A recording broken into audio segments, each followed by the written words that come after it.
Hello বন্ধুরা, good evening. সবাই কেমন আছো? আশা করছি সবাই ভালো আছো, সুস্থ আছো, সাবধানে আছো। আমিও ভালো আছি, সুস্থ আছি, সাবধানে আছি।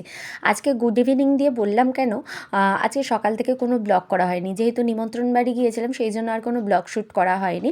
আজকে বিকালবেলা যেটুকু শ্যুট করেছি সেটাই তোমাদের সাথে শেয়ার করছি। আর বিকালবেলার ব্লগটা আমার কাছে ভীষণ স্পেশাল, কারণ আজকে আমার মা বাবা দুজনেই আসছে আমার বাড়িতে।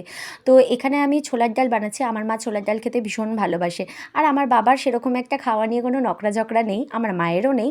কিন্তু আমার বাবা আবার একটু অন্যরকম খাবার খেতে পছন্দ করে। আমার মা ছোলার ডাল, লুচি, আর আমার বাবা ভাতপ্রিয় মানুষ। কিন্তু তা বলে যে আমি রান্না করব লুচি, মাংস কিংবা ছোলার ডাল এই সমস্ত যে খাবে না, সেরকম না। আমার বাবাও খেতে পছন্দ করে আমার হাতের রান্না। এদিকে দেখো, ছোলার ডালটা সেদ্ধ বসিয়ে দিয়েছি, আর একটা মশলাও করে নিলাম, টমেটো, কাঁচা লঙ্কা, আদা একটা মিক্সিতে বেটে নিলাম।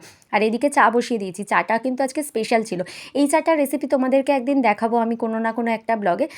আমি একটু কফি দিয়ে চাটা বানিয়েছিলাম, কেমনভাবে বানাই সেটা তোমাদের সাথে শেয়ার করবো। আর এদিকে দেখো, ময়দা মাখবো বলে ময়দাটা একটা গামলার মধ্যে নিয়ে নিয়েছি। সেখানে লবণ, চিনি আর ময়াম বলতে সাদা তেল দিয়ে একটুখানি ভালো করে ময়দাটাকে মেখে নেবো। ময়দাটা মাখবো বলে নিয়েছিলাম, ততক্ষণেই মা বাবা চলে এসছে। তো তখন আর আমার মাখা হয়নি, এটা আমার শাশুড়ি মা মেখে দিয়েছে। আর সত্যি কথা বলতে, জানো তো, আমার এই শাশুড়ি মা, মা এরকম বলতে কেমন লাগে। মা মানে মাই, ঠিক আছে, ওটা আবার শাশুড়ি মা বলতে কেমন আমার একটা লাগে। তো আমি সবসময় মা বলেই ডাকি, তোমরা একটু বুঝে নিও। এইদিকে দেখো, কড়াইতে তেল গরম করে তেজপাতা, শুকনো লঙ্কা আর জিরে ফোড়ন দিয়ে দিলাম, ডালটা করব বলে।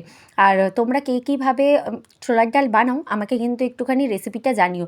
তোমাদের মতন করে আমিও একটুখানি চেষ্টা করব, আমি আমার মতন করে চেষ্টা করলাম। এবার দেখো, মশলাটাও দিয়ে দিলাম। মশলাটা দিয়ে সমস্ত গুঁড়ো মশলা, জিরে গুঁড়ো, ধনে গুঁড়ো, হলুদ গুঁড়ো দিয়ে ভালো করে মশলাটা একটু কষিয়ে নিতে হবে। মশলাটা কষিয়ে নিলেই অ্যাকচুয়ালি ছোলার ডালের কোনো ঝামেলা নেই। ছোলার ডাল সেদ্ধ করা আর মশলা কষানো আর হয়ে যাওয়া। ডাল রান্নাতে তো সেরকম একটা কিছু মানে অসুবিধা হয় না। আমি সাধারণত নিরামিষ করি ছোলার ডালটা। তোমরা কেমন করো? অনেকেই শুনেছি পেঁয়াজ রসুন দিয়ে করে, কিন্তু আমি কখনো খাইও নি আর ট্রাইও করিনি। একদিন ট্রাই করে দেখবো যে কেমন লাগে। সচরাচর আমি নিরামিষটাই ভালোবাসি। আমার মা বাবা প্রত্যেকেই এই নিরামিষ রান্নাটাই বেশি ভালোবাসে। এদিকে দেখো, হয়ে গেছে আমার ছোলার ডাল রেডি করা। আর একটুখানি গরম মশলা ওপর থেকে আর অল্প পরিমাণে ঘি একটুখানি দিয়ে দিলাম। দিয়ে এবার এটাকে চাপা দিয়ে রেখে দেবো। ছোলার ডালের পুরো রেসিপিটা আমি তোমাদের সাথে শেয়ার করলাম। কেমন লাগলো অবশ্যই কিন্তু কমেন্ট করে জানিও। আর যারা যারা এখনও পর্যন্ত চ্যানেলটাকে সাবস্ক্রাইব করে নি, যাও গিয়ে তাড়াতাড়ি ঝটপট করে আমার চ্যানেলটা সাবস্ক্রাইব করে দাও ভালো ভালো ভিডিও দেখার জন্য। আর তোমরা কি রেসিপি দেখতে চাও অবশ্যই কমেন্ট করে জানিও। আর এইদিকে আমার মায়ের প্রিয় তো মিষ্টি। আমার মা মিষ্টি খেতে প্রচণ্ড ভালোবাসে। যেমন আমি ভালোবাসি, তেমন আমার মাও মিষ্টি খেতে প্রচণ্ড ভালোবাসে। সেই জন্য মায়ের প্রিয় প্রিয় মিষ্টিগুলো আমার শ্বশুরমশাই নিয়ে এসছে। সবাই জানে বাড়িতে যে আমার মা মিষ্টি খেতে প্রচণ্ড ভালোবাসে। সেই জন্য এক থালা মিষ্টি আমি মায়ের জন্য সাজিয়ে দিয়েছি।